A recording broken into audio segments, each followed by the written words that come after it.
জিকিরের মজা বুঝেছিল নবীর সাহাবী হযরত বেলাল রাদিয়াল্লাহু তাআলা। হযরত বেলাল রাদিয়াল্লাহু তাআলা যদিও চেহারাটা ছিল বড় কালো, কিন্তু অন্তরটা ছিল বড় ভালো। হযরত বেলাল রাদিয়াল্লাহু তাআলা কেমন আমার মালিক আল্লাহর পাগল, এক আল্লাহর নামের জিকির করতেছে। উমাইয়া হযরত বেলালের উপর নির্যাতন চালাইতেছে। আবু বকর রাস্তা দিয়া হেঁটে যায়। আবু বকর ডাক দিয়া বলো, ভাই বেলাল, তুমি তো এমন মালিক আল্লাহর নামের জিকির করো গো, যে মালিক জিকির আস্তে করলেও শোনে, জোরে করলেও শোনে। কথা বলেন ঠিক কিনা? একটা কাজ করো, জিকির আওয়াজটা একটু স্লো করে দাও, উমাইয়ার শাস্তি থেকে বেঁচে যাইবা। আবু বকর এই কথা বলে রওয়ানা। এই কথাটা বলে আবু বকর যখন চলে যায়, আবার একই পথ দিয়ে যখন রওনা হয়, আবু বকর তাকে দেখে হযরত বেলাল সে আগের মতই জোরে জোরে আল্লাহর নামের জিকির করে। আবু বকর ডাক দিয়ে বলো, ভাই বেলাল, এত করে বুঝাইলাম জিকির আওয়াজটা স্লো করে দাও, উমাইয়ার শাস্তি থেকে বেঁচে যাইবা, তারপরে তুমি স্লো করলা না, বুঝলাম না। বেলাল ডাক দিয়ে কয়, ভাই আবু বকর,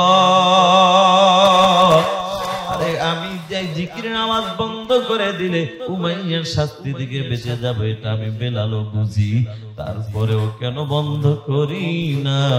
একটাই কারণ, বলে আমার মালিক আল্লাহর নামের জিকিরের মধ্যে এত মজা, এত মজা। আমি আল্লাহর নামের জিকিরের মধ্যে এত মজা পাই, উমাইয়ার হাজারো শাস্তি এক জায়গায় করলো, মালিক আল্লাহর নামের জিকির, একবার জিকিরের মজার সামনে শাস্তি কিছুই না। জোরে কর, জোরে কর। ও ভাই, তারা আসলে জিকিরের মধ্যে যে কি মজা তারা বুঝতে পারছে, আমরা বুঝতে পারি নাই। মুসলমান হাদিস শরীফের মধ্যে আসছে, দুনিয়ায় যে বান্দা জিকির করে করে করে করে জিহ্বাটাকে তরু তাজা বানাইয়া দুনিয়া থেকে বিদায় হবে, হাসরের ময়দানে হাসতে হাসতে আল্লাহর জান্নাতে চলে যাবে। মুহাব্বতের সাথে লা ইলাহা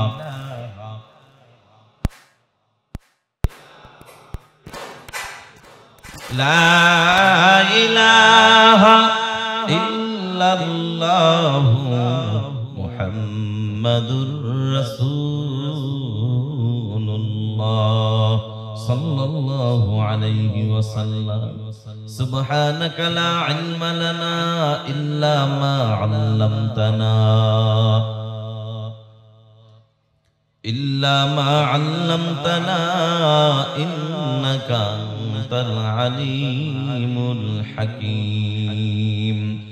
رب اشرح لي صدري ويسر لي أمري واحلل عقدة من لساني يفقهوا قولي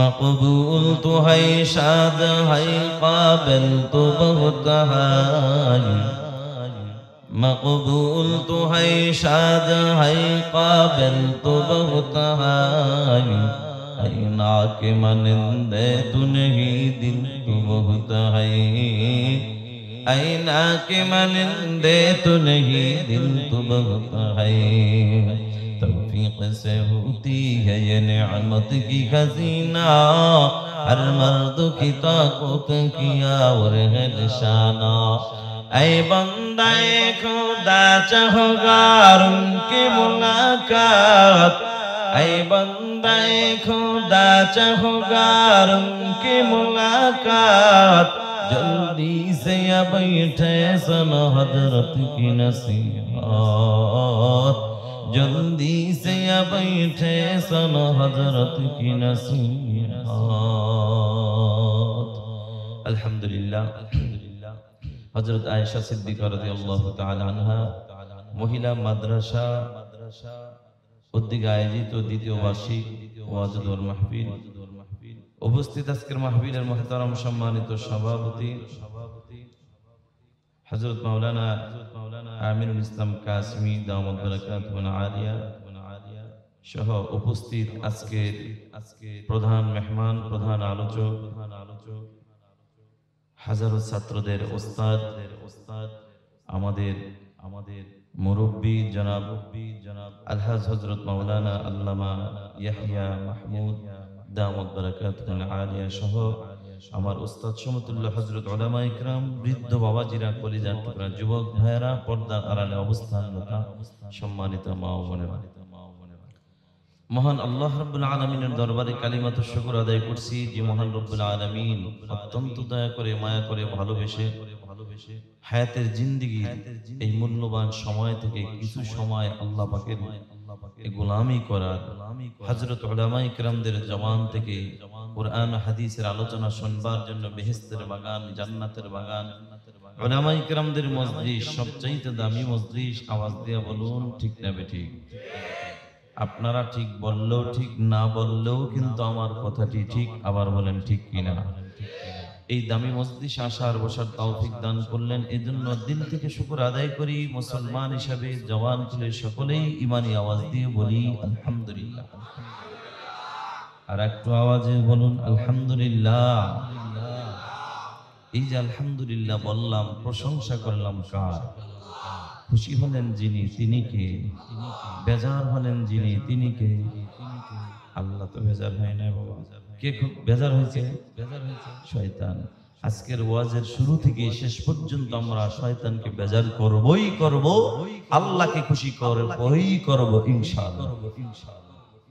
এখানে কেউ কে আছেন যে হুজুর মাফও চাই, দোয়াও চাই, প্রয়োজনে আপনার পা ধরবো, তবু আমার দোস্ত শয়তানের বিরুদ্ধে কিছু করেন না। শয়তান আমার আত্মীয় লাগে, খালাতো ভাই, মামাতো ভাই, ফুফাতো ভাই, অথবা খুব কলিজার দোস্ত আছেন কেউ? দেখি তো শয়তানের দোস্ত কে কাহাচ্ছে? একজনও নাই। মাশাআল্লাহ, আল্লাহ কবুল করুক না। আমিন। তাহলে এই রাজবাড়ী, এই জেলাটা হলো আল্লাহ ওয়ালার এলাকা, এটা আল্লাহর ওলির এলাকা। আপনারা সব আল্লাহর ওলি। আল্লাহ পাক আপনাদের সবাইকে কবুল করুক, বলুন আমিন।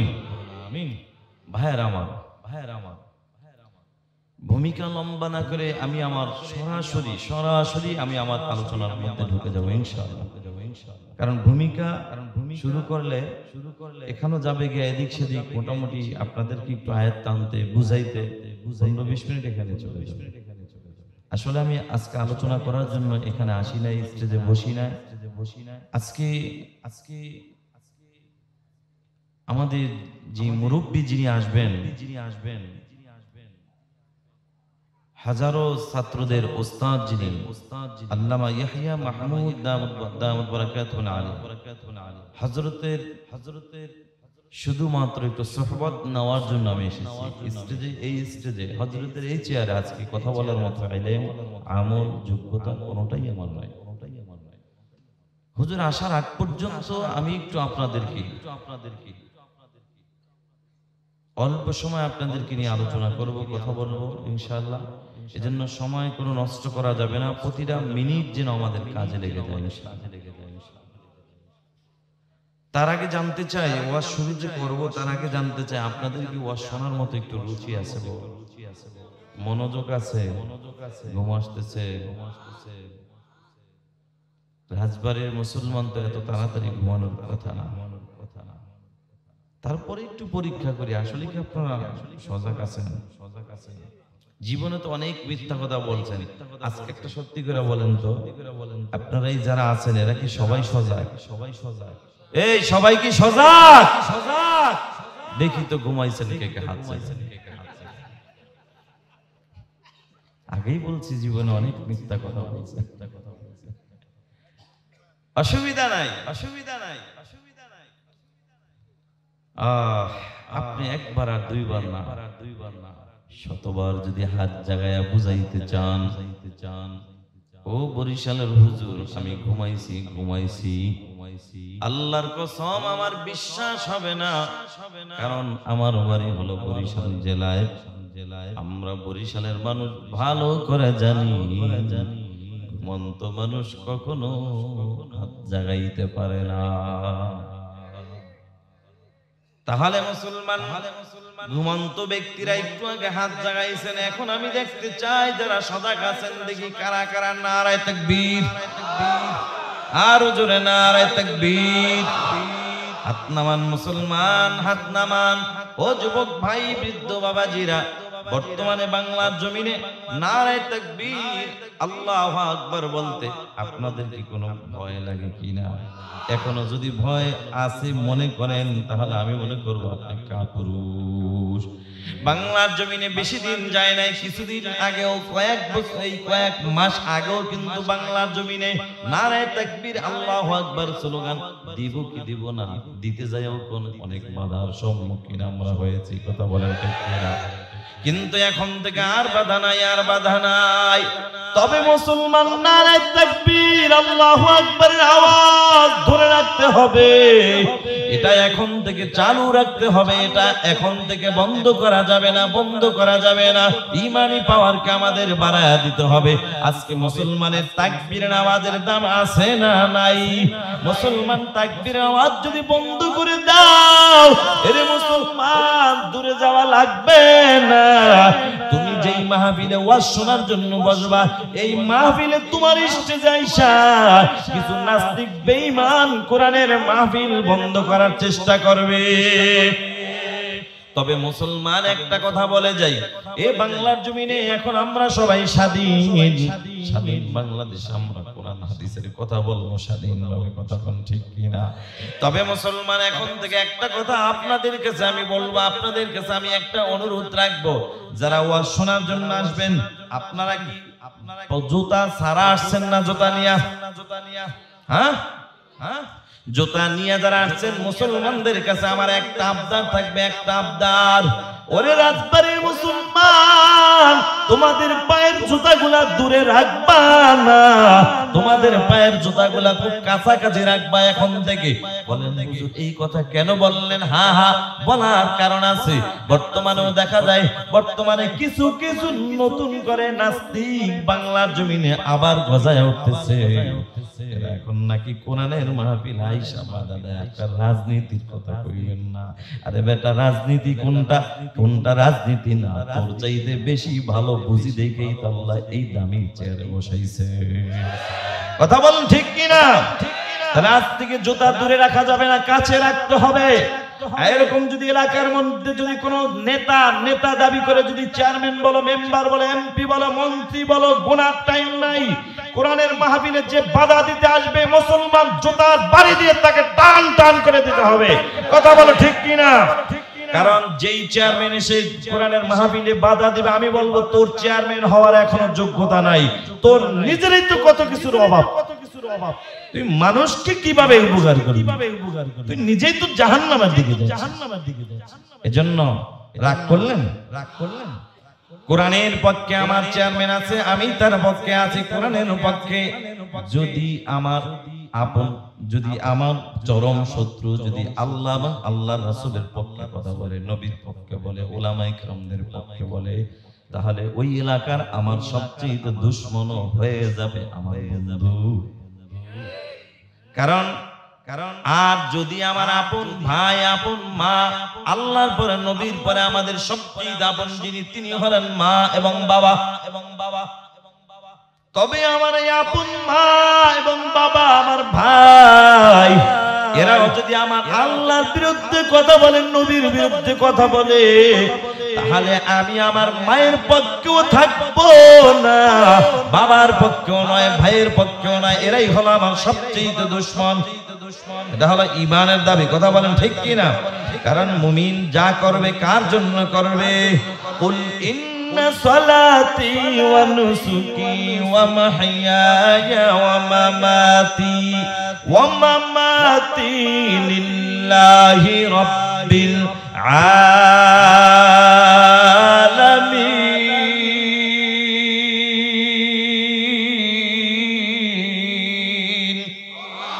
নিশ্চয়ই আমার নামাজ, আমার রোজা, আমার হজ, আমার যাকাত, এক কথায় আমার হায়াতের জিন্দেগীর সব আমল হবে কার জন্য?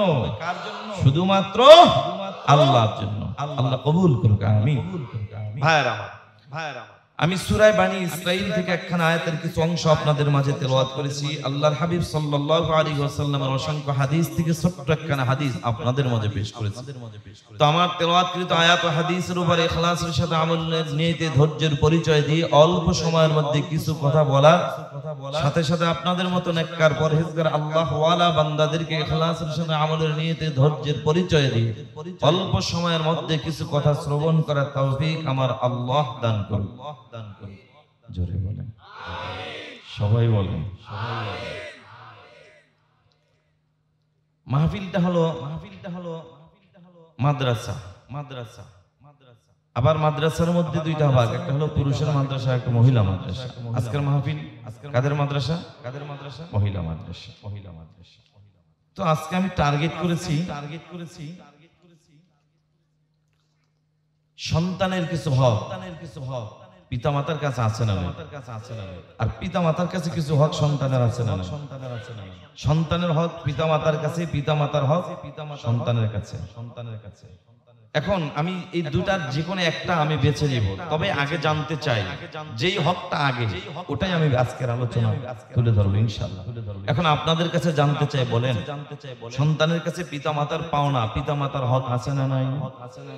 আর পিতামাতার কাছে সন্তানের কোনো হক আছে না নাই? এটা যে একটু আস্তে বললেন, এটা নিয়ে আপনাদের একটু সন্দেহ আছে। এ ব্যাপারে আপনারা একদম কেন যেন বুঝাও না বোঝার ভান ধরে বসে থাকেন। শুধু খালি একটাই টার্গেট, আমার ছেলে আমার খেদমত করবে, আমার সন্তান আমার হক আদায় করবে। হুজুর দোয়া করেন কেন যে সন্তান হক আদায় করে না? হুজুর তাবিজ দেন কেন যে সন্তান হক আদায় করে না? ওরে ভাই, তাবিজ ঝুলায় তো কোনো লাভ হবে না, কেন যে আদায় করে না, কেন নিয়েই হবে আজকে বয়ান। আসল গোড়ায় হাত দিতে হবে, রোগ ধরতে হবে, তারপরে অল্প ঔষধেও আশা করা যায় কাজ হবে। আর রোগ না ধরে না সারা জীবন চিকিৎসা করলো, ওই চিকিৎসার উন্নতি দেখা যাবে না। সন্তান কেন পিতামাতার হক আদায় করে না, এটার একটা কারণ আছে। এই কারণটা যতক্ষণ পর্যন্ত মুসলমান দূর না করবেন, তাবিজ ঝুলায় লাভ হবে না, গরু মান্নত করেও লাভ হবে না। ও নবীর উম্মত, এখন কারণটা কি, এটাই নেওয়া হবে আজকে আমার বয়ান। ওরে কলিজার টুকরা যুবক, আজকে তোমাদেরকে নিয়েই হবে আমার বয়ান। এখন মুরব্বীরা বলতে পারেন, হুজুর আমরা তাহলে এখানে থাইকা লাভ কি, বাড়িতে যায় ঘুমাই? না না না না, আপনাদেরকে নিয়ে যদিও বয়ান হবে না, তবে আপনাদের জন্য শেষ মুহূর্তে হবে দোয়া, এবং আপনারা নিজের জীবনের ভুলের জন্য এখন থেকে তওবা করেন, না হয় আল্লাহর কাছে মাফ পাইবেন না। ভাইয়ারা আমার, খুব সংক্ষিপ্ত আকারে আলোচনা, বুঝার ব্যাপার। সন্তান দুনিয়াতে আসবে, এরপরে আপনি বাবা হইয়া হকের দাবি করবেন, বাবা এটা করো সেটা করো। কারণ সন্তানের কাছে পিতামাতার হকের গুরুত্ব অনেক বেশি, অনেক পাওয়ার। কারণ আল্লাহ তাআলা নিজেই তো সূরা বনী ইসরাঈলের আয়াতের মধ্যে জানায়, আল্লাহ বলেন ওয়া মা খালাকুতুল জিন্না ওয়াল ইনসা ইল্লা লিয়াবুদুন।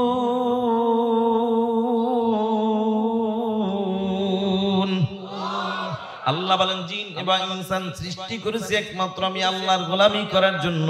মুসলমান সূরা আল্লাহ বনী ইসরাঈলের মধ্যে জানায় ওয়া কাদা রাব্বুকা আল্লা তা'বুদু ইল্লা ইয়্যা, আমি রব সিদ্ধান্ত দিয়েছি শুধুমাত্র কেবলমাত্র ইবাদত হবে কার? আল্লাহ বলে বান্দা ইবাদত হবে একমাত্র আমি আল্লাহর, গোলামি হবে আমি আল্লাহর। সাথে সাথে আল্লাহ তাআলা বলেন ওয়া বিল ওয়ালিদাইনি ইহসানা,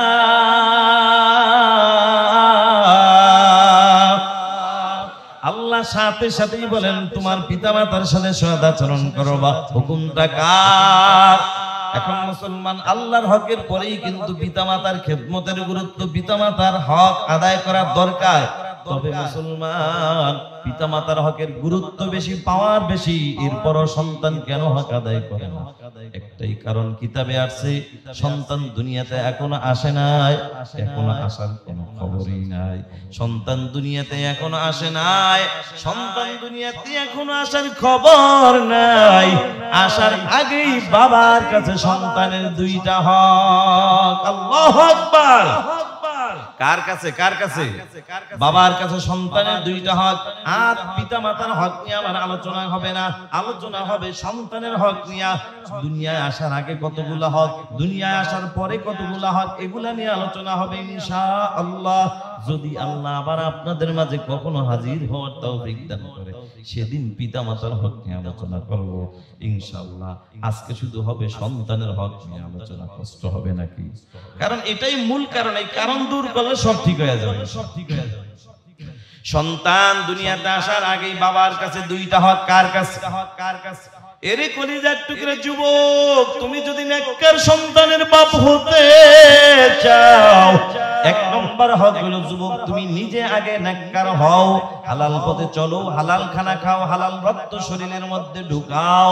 দুই নম্বর হক হলো যুবক আল্লাহর গোলাম, তোমার ঘরে একজন নেককার বিবি ঘরে ঢুকাও। কারণ বাপ যদি ভালো হয়, মা ভালো হওয়ার আশা করা যায়। আর মা যদি ভালো হয়, ওই মায়ের গর্ভে সন্তান ভালো হওয়ার আশা করা যায়। ঠিক কিনা? মা হলো একটা ফ্যাক্টরি, মা হলো একটা ফ্যাক্টরি। মা যদি ভালো হয়, সন্তান ভালো হওয়ার আশা করা যায়। এই জন্য কলিজার টুকরা অনুরোধ করে বলে যাই যুবক, আজকে থেকে ওই মালিক আল্লাহর কাছে দুইটা দোয়া বেশি বেশি করবা। একটা দোয়া করবা, মালিক তুমি আমাকে নেক হায়াত দান করো। আর একটা দোয়া করবা, আল্লাহ হায়াতের জিন্দেগিতে আমার জন্য একজন নেককার একজন বিবি দান করবা। ও কলিজার টুকরো যুবক, ভালো করে শুনে নাও, নেককার বিবি ঘরে ঢুকাইলে কপাল বড় ভালো। তোমার জন্য তিনটা লাভ। এক নম্বর লাভ হবে হায়াতের জিন্দেগিতে খেদমতের কোনো ত্রুটি হবে না। কারণ নেককার বিবিরা স্বামীর খেদমতের বড় পাগল। তখন ঠিক কিনা? নেককার বিবিরা স্বামীর খেদমতের বড় পাগল। কারণ এদের দিলের মধ্যে আল্লাহর ভয় আছে, এদের দিলের মধ্যে দুনিয়ার লোভ নাই, এদের ফিকির হলো আখিরাত নিয়া। এরে মুসলমান, নেককার বিবিরা জানে, আল্লাহর নবীর হাদিস তাদের জানা আছে।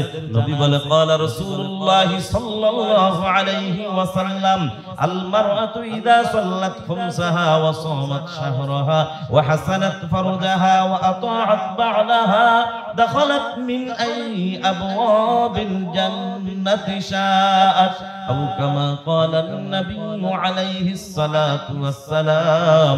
নবী বলে, ও নারীরা, তোমরা চারটা গুণ অর্জন করো। চার গুণওয়ালা নারীদের জন্য আল্লাহর তৈরি জান্নাতের আটটা দরজা আল্লাহ খুলে দিবেন। সুবহানাল্লাহ। এক নম্বর গুণের নাম হলো 5 ওয়াক্তের নামাজ। দুই নম্বর গুণ হলো মাহে রমজানের রোজা।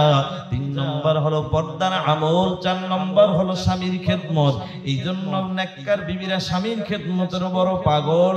এই যুবক ভাই, কেমন পাগল কথাটা আমি এখানেই বলে দেই, এখানেই বলে দেই।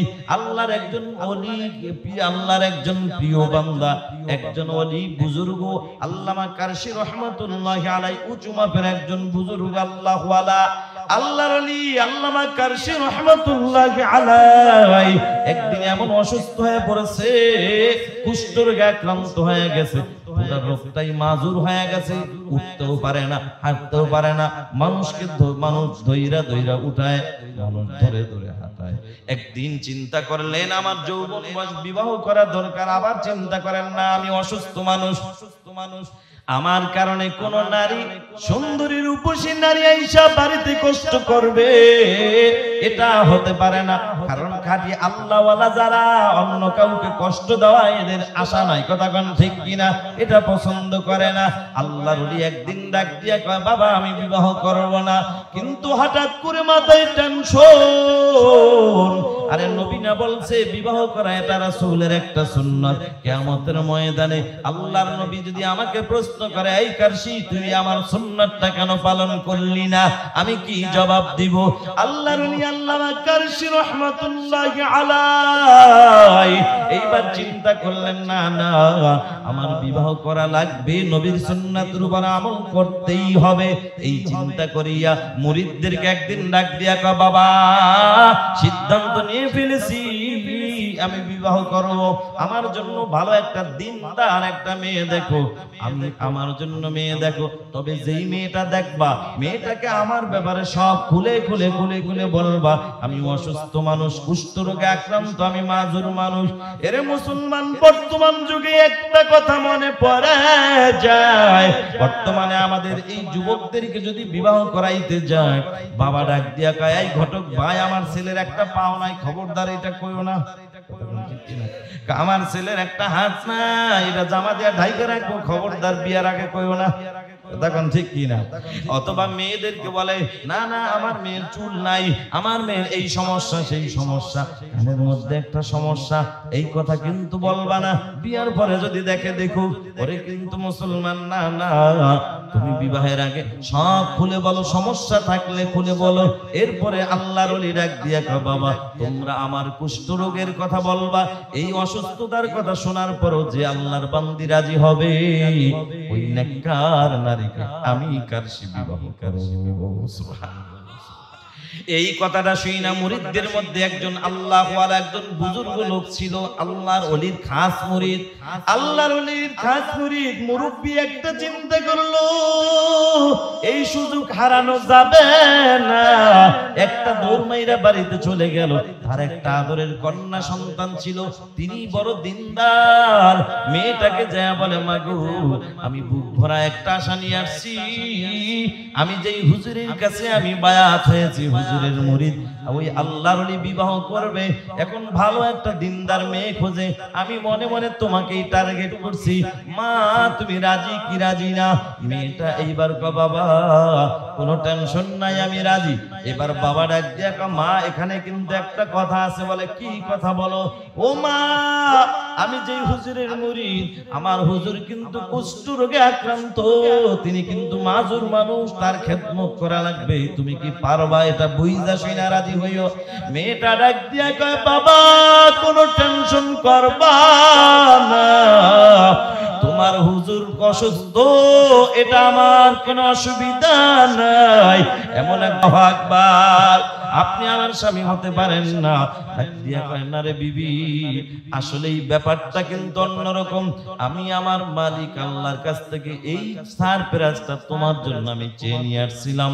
বিবি ডাক দিয়া কয়, ও স্বামী আমার, আসলে আপনার এই সারপ্রাইজে আমি খুশি না, খুশি না, কারণ আমি আপনার ঘরে টাকা দেইখা আপনার বাড়ি আসি না, আপনার বাড়িতে আমি বাড়ি গাড়ি টাকা পয়সা কোনো কিছুই দেইখা আসি না। আমি আপনার বাড়ি এসেছি শুধুমাত্র আপনার একটু খেদমত করার জন্য। আপনার খেদমত করে করে করে করে যদি ওই মালিক আল্লাহর আদালতে দাঁড়াইতে পারি, আল্লাহ যদি প্রশ্ন করে, ও বান্দি কি আমল নিয়ে আসছো, তখন বলবো, আল্লাহ তোমার একজন ওলির বিবি হইয়া তার খেদমত করে করে আল্লাহ তোমার দরবারে হাজির হইলাম। আমার আল্লাহ হয়তোবা তখন খুশি হইয়া আমার আমলের কারণে আমাকে মাফ করে জান্নাত বানায় দিবে, আমাকে জান্নাতের মেহমান বানায় দিবে। এটা হলো নেককার বিবির একটা গুণ। নেককার বিবিরা স্বামীর খেদমতের পাগল, খেদমতের পাগল। একটু ইকো রিভাব দেন ভাইরা আমার, ভাইরা আমার, একটু ভাষায় দাও, একটু ভাষায় দাও। বলতেছিলাম নেককার বিবি ঘরে ঢুকাইলে তিনটা লাভ। কয়টা লাভ? কয়টা লাভ? তিনটা লাভ। এক নম্বর লাভ, স্বামী হিসাবে খেদমতের ত্রুটি হবে না। দুই নম্বর লাভ হলো যুবক, তোমার নেককার বিবির গর্ভে সন্তান পাইবা, নেককার সন্তান। এর যুবক তিন নম্বর লাভ হইল যুবক আল্লাহর গোলাম, তোমার নেককার বিবির দ্বারা তোমার জনম দুঃখিনী মা এবং বাবা কোনোদিন কষ্ট পাবে না। কারণ নবী বলে, আল জান্নাতু তাহতা আকদামিল উম্মাহাত, তোমার মায়ের পায়ের নিচে তোমার জন্য জান্নাত। সুবহানাল্লাহ। কিন্তু যুবক ভাই, বৃদ্ধ বাবাজিরা, আজকে কত যুবক পাওয়া যায় মার পায়ের নিচে জান্নাত খোঁজে না। বিবাহ শাদী করায় দেওয়ার পর মা বাবাকে ভুলে যায়, ভুলে যায়, শ্বশুর বাড়ি যায়, শাশুড়ির পায়ের নিচে খোঁজে জান্নাত আছে না। এরে কপাল পরা যুবক ভাই, এখনো সময় আছে, ভালো হয়ে যাও। কারণ তুমি তো যেই মাকে বাদ দিয়ে শাশুড়ির পাগল, ওই শাশুড়ির স্বার্থে যদি একটু ব্যাঘাত ঘটে যায়, তোমার মতো আদরের জামাইয়ের নামে এই গোয়ালন্দ থানায় মামলা দিতে মোটেও চিন্তা করবে না। জোরে বলেন ঠিক কিনা? কিন্তু যুবক ভাই, তোর যেই জনম দুঃখিনী মা, যেই মাকে দেখতে পারো না, বাবাকে দেখতে পারো না, তোর এই জনম দুঃখিনী মা কোনোদিন তোর নামে মামলা দিবে না। হাজারো স্বার্থে ব্যাঘাত ঘটার পরও তোর মা কোনোদিন তোমার উপর হামলাও করবে না। বরং ওই গোয়ালন্দ থানা থেকে যদি পুলিশ হাজির হইয়া যায়, তোকে ধরার জন্য বাড়িতে চলে আসে, তোর বৃদ্ধা মা, যার এতদিন খেদমত করো না, এতদিন যার খেদমত করো নাই, টাকা পয়সা দাও নাই, খোঁজ খবর নেওয়া নাই, ওই জনম দুঃখিনী মা যদি বেঁচে থাকে রে যুবক, ওই মা একটা দৌড় মাইরা বলবে, বাবা তুই ঘর থেকে বের হবি না, পুলিশ তো তোর দিকে ঘুরে তোকে ধরার জন্য, তুই দাঁড়া, পুলিশের সামনে যা বুঝবো আমি মা বুঝবো। মা একটা দৌড় মাইরা পুলিশের সামনে হাজির, যাইয়া মা হাতটা বাড়ায় দিয়ে কয়, স্যার প্রয়োজন হলে আমি মায়ের হাতে হ্যান্ডকাপটা লাগাইয়া দেন, তারপর আমি মায়ের চোখের সামনে আমার সোনার মানিকের হাতে হ্যান্ডকাপ লাগাইবেন না, ঠিক কিনা? এই হলো জনম দুঃখিনী মা। ও যুবক ভাই, নেককার বেবি ঘরে ঢুকাইলে তিনটা লাভ বলে দিলাম। এবার আসো যুবক, যদি তুমি বেআমলওয়ালা বেপরদাওয়ালা নারী ঘরে ঢুকাও, এদিকে যেমন তিনটা লাভ, এদিকে আবার তিনটা ক্ষতি। এক নম্বর ক্ষতি যুবক, তুমি হায়াতের জিন্দেগিতে স্বামী হিসাবে খেদমত পাইবা না, কারণ বেআমলওয়ালা বেপরদাওয়ালা নারীরা স্বামীর খেদমতের পাগল না, কথা কোন ঠিক কিনা? তবে হ্যাঁ, এরা কার পাগল? স্বামীর টাকা এমবি ভরে ভরে অন্য অন্য পুরুষের সাথে কালেকশন লাগাইয়া 14ই ফেব্রুয়ারি বেহায়া দিবসের দিন স্বামীকে ফাঁকি দিয়া গোয়ালন্দর মোড়ে ঘুরতে যায়। স্বামী জিগাইলে ডাক্তারের কাছে যায়, কথা কোন ঠিক কিনা? এটা হলো বেআমলওয়ালা বেপরদাওয়ালা নারী ঘরে ঢুকাইলে এই ক্ষতি। এক নম্বর ক্ষতি, স্বামী হিসাবে খেদমত পাইবা না। 2 নম্বর হলো নেককার সন্তান পাইবা না। এরে যুবক ভাই, তুমি তেঁতুল গাছ লাগাইয়া সিজদায় পড়ে কান্দো, আর যদি কও আল্লাহ তোমার কাছে আমি আঙ্গুর ফল চাই, আল্লাহ বলবে আঙ্গুর পরে দিব, আগে তোরে পাবনা ভর্তি করা দরকার। কারণ কি জানো, আল্লাহ ডাক দিয়া কা বান্দা, আমি আল্লাহ তেঁতুলের জন্য গাছ আলাদা, আঙ্গুরের জন্য আলাদাই গাছ দান করেছি, ঠিক কিনা? এরে গোয়ালন্দের মুসলমান, তেঁতুল গাছ লাগাইয়া যেমন আঙ্গুর ফলের আশা করা বোকামি, বেআমলওয়ালা বেপরদাওয়ালা নারী ঘরে ঢুকাইয়া নেককার সন্তান আশা করাটাও বোকামি, ঠিক কিনা? এজন্য যুবক ভাই, বেআমলওয়ালা নারী ঘরে ঢুকাইলে তিনটা ক্ষতি। 1 নম্বর ক্ষতি, তুমি স্বামী হিসেবে খেদমত পাইবা না। 2 নম্বরে নেককার সন্তান পাইবা না। 3 নম্বর জনম দুঃখিনী মা বাবার খেদমত পাইবা না। কারণ কি জানো যুবক, যদি নেককার বিবি ঘরে ঢুকাও, তুমি যদি বিদেশে চলে যাও, তোমার বিবি রাখ দিয়া বলবে, স্বামী আমাদের ঘরে কাজের কোনো মেয়ে রাখা লাগবে না, কাজের কোনো বুয়া রাখা লাগবে না, আমি তো আপনার মা মানে আমার মা, আপনার বাবা মানে আমার বাবা, আমার মা বাবা ছাইরা আপনার বাড়ি আসছি, আমার শ্বশুর শাশুড়ি তো আমার এখন মা বাবা, আপন মা বাবার মতো। আমি আমার এই শ্বশুরের খেদমত মন থেকে করব, শাশুড়ির খেদমত করব।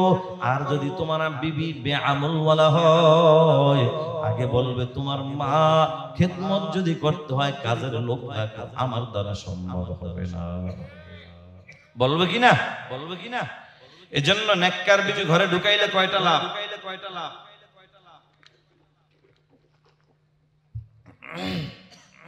বেআমলওয়ালা বেপরদাওয়ালা নারী ঘরে ঢুকাইলে তিনটা ক্ষতি। এবার আসেন বাবা, ওই আগের জায়গায় যাই।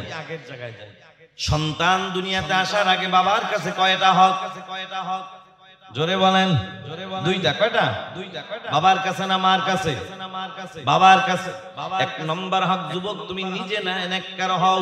2 নম্বর হলো নেককার বিবি ঘরে ঢুকাও। কারণ বাপ যদি ভালো হয়, মা ভালো হওয়ার আশা করা যায়, আর মা যদি ভালো হয়, সন্তান ভালো হওয়ার আশা করা যায়।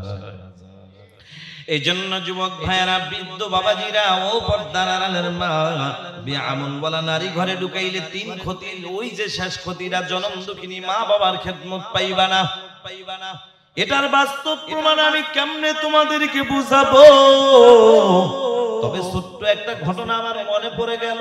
ঘটনাটি বললে বুঝানো বড় সহজ হয়ে যাবে, বলবো কিনা? ছোট্ট বাচ্চা, নাম হইল তার আব্দুল খালেক। আল্লাহর বান্দা, দুনিয়ার জমিন থেকে তার বাবা বিদায় হয়ে যায়, মা দুনিয়ার জমিনে বেঁচে আছে। মায়ের টার্গেট হলো আমার ছেলেটাকে আমি মানুষের মতো মানুষ বানাবো। কিন্তু হঠাৎ কইরা আব্দুল খালেকের মা অন্যের বাড়ি কাজে লিপ্ত হয়ে যায়। কিছুদিন পরে ছেলেটাকে স্কুলে ভর্তি করে দেয়। বন্ধু পড়ালেখা করতে করতে মেট্রিক পরীক্ষার সময় হয়ে যায়। একদিনের ঘটনা, স্কুলের হেডমাস্টার ডাক দিয়া কও, বাবা আগামীকাল তোমরা সবাই 1200 করে টাকা নিয়ে আসবা, পরীক্ষার ফর্ম ফিল আপ করা লাগবে। কথাটা শুই না সব ছেলেরা রাজি, কিন্তু এতিম ছেলে তারা শুধু কান্দে, শুধু খালি কান্দে। আল্লাহর বান্দা আব্দুল খালেক দাঁড়ায়া কান্দে আর কয়, স্যার সবাই পরীক্ষা দিতে পারলেও আমি বুঝি পরীক্ষা দিতে পারবো না। কেন পারবি না বাবা? কি হয়েছে? তুই কি অসুস্থ নাকি বল?